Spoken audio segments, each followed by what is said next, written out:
Is up, everyone? JD here. I hope you're all doing well today. I'm going to be bringing you my top carry pocket knives of the week, talking a little bit about why they made it into the pocket or what I'm enjoying so much about them. Let's get into it.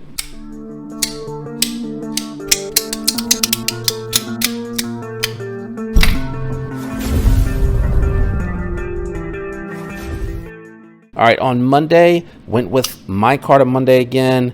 I just enjoyed carrying this so much last week that I had to throw it back in the pocket again. And this is the Giant Mouse Ace Grand, this being the River's Edge Cutlery exclusive with the smooth burlap micarta scales, which I really do like, nice and smooth.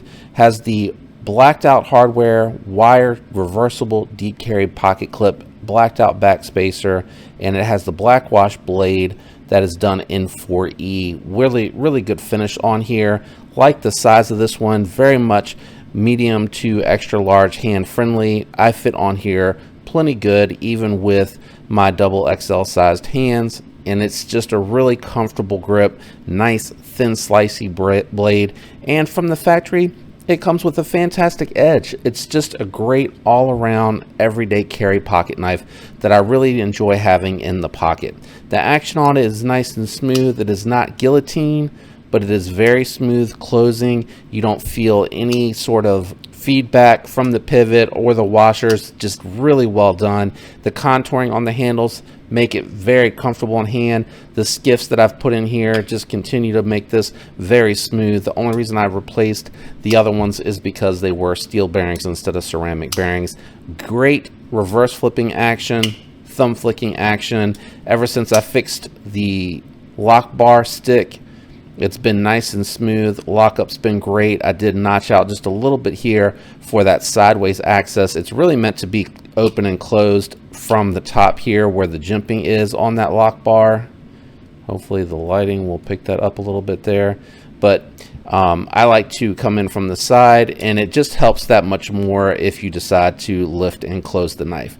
So that is the Giant Mouse Ace Grand. But even if you get the base model, I believe that is done in Elmax. Fantastic little pocket knife. On Tuesday, I went with a Titanium Tuesday carry. I had the Devo Knives Blue Creek Knife Exclusive Mash in the pocket. And as you can see here, I don't think I've posted just yet. Maybe I have. I don't know. I went ahead and did a little customization on this one. Went and took all the titanium hardware and anodized that, the Blurple. A little bit more blue than the purples in there, but it does play with the lights. The light does play with it nicely, and hopefully that is coming out on camera. Really awesome hollow ground 14C 28N blade steel. Awesome lock bar access, nice and generous. This one here is a guillotine. It will completely fall shut on its own with hardly no momentum. I think this has some of the cleanest lines on any of the Devo designs that I've handled thus far.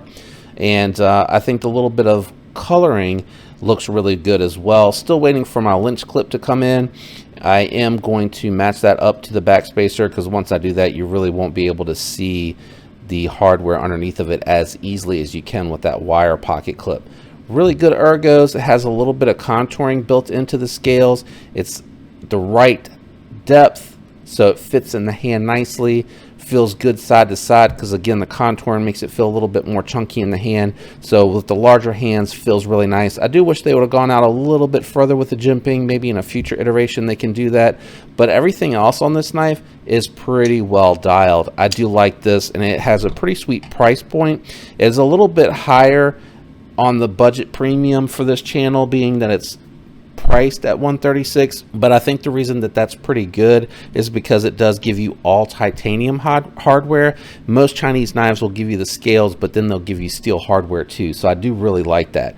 Wednesday, I had a dual carry. I had the WE Roxy 3 again this week. I know you guys might be a little tired of seeing this one, but it is a small knife that I just really do love and enjoy. I think the aesthetics are a home run on this one. I think it's a tough looking little knife. The all blacked out with the bronze hardware, to me, is just really a nice touch. Very good looking knife. great utility shaped blade. So if you have to get into packages, or if you're cutting labels, draw cuts, anything that you need to do detailed work with out on the tip is going to work really well with this. Great access to the lock bar for a small knife. Nice big opening there. Awesome lockup. Very smooth action. Again, not a guillotine, but it is going to be very smooth. It has a lot of fidgetiness to it because it has the hole, the fuller, and it has the flipper tab up top here, or in the front I should say. But just a great knife. I really just cannot tell you how much I like that for a little small pocket bruiser. And then the companion carry again this week is going to be that WE Hyphen. I'm just enjoying this so much it had to get back into the pocket. Not quite as hand filling as the Roxy 3, but it's surprising how well this does. That forward finger choil is a little bit more sharp because it does come down with a hollow grind, so it's a little bit thinner here than on the Roxy, which has like the full steel in that fuller, that forward finger choil rather. So it works great. And the studs on here, about my only complaint so far. I guess you can see potentially where it's starting to wear off on the ano a little bit, and that's just the name of the game when you have anodized thumb studs and you got a knife that's fairly fidgetable for the size. It's going to wear off a little bit, but it's not hard to get it back if it really bothers you. It doesn't bother me whatsoever. These both for WE knives have some of the best pocket clips I've seen them produce. I know the designer probably influenced that, and I'm grateful for that because I really just love the pocket clips. They work so well. Unlike the Roxy 3, which has this really cool backspacer on it, you get one single standoff back here and then the pivot, and that's because it's a smaller knife, right? It's not going to be under a lot of pressure. It's a hollow grind. It's not meant to be a hard use knife. It's meant to be an everyday carry. It's going to get you into your packages, your boxes, and take care of any kind of light duty cutting test that you're going to need. With the other complaint being from the thumb studs to the lock bar, it's a little bit tighter. I wish they could have bellowed it out just a little bit more here. I think that would have made it a little bit easier because it is a smaller knife to be able to get into that. But these two were the Wednesday companion carries that I had in the pocket. Now for Thursday, I can't really open it because I was going to lighten the color up, and I thought about taking the screw out, obviously, to kind of match the two, but I was going to leave the pivot alone, and I've lost it. It was on one of the towels that I was using. I got mixed up and went to clean, I think either clean or dry this off. I'm not sure what I was doing, and I completely flung that. I have no idea where it went. I reached out to Brian, and he was just really awesome. He explained how I could go about getting that replaced because they do keep some extra hardware available, and he told me which one to get, you know, walked me through it and really took care of me. So I really appreciate that, but I'm not going to be flipping this open. I'm just going to talk briefly about it instead. Just a great gentlemanly knife that fits the hand fully, really well done, has a beautiful blade on it. Flipper action is great. The fuller action works pretty good. Just for me with the larger hands, I have to come right in at this carve out here, or this where it's knocked down or chamfered down, whatever you want to call it, or scalloped with the scale, and it has beautiful edges on it. It's just so comfortable in hand. I am going to get the higher grit rotary sandpaper for the tool, the rotary tool, and I am just going to continue to knock that down a little bit. It's just a little sharp in the pocket, but that was what was in the pocket on Thursday. Sorry I can't show you more of the knife. Hopefully, he said he's going to get it out in the mail tomorrow morning to me, so hopefully that'll be here next week because I really do want to get that back in the pocket. I have missed that, and I'm kind of sad that it's down for the count right now. On Friday, I went to Frame Lock Friday. You guys recognize this. This is the Vero Engineering Impulse done in a Tonto. I think either the 10th, I think February 10th, they're releasing the thin version. I'm not sure. It might have been the 3rd.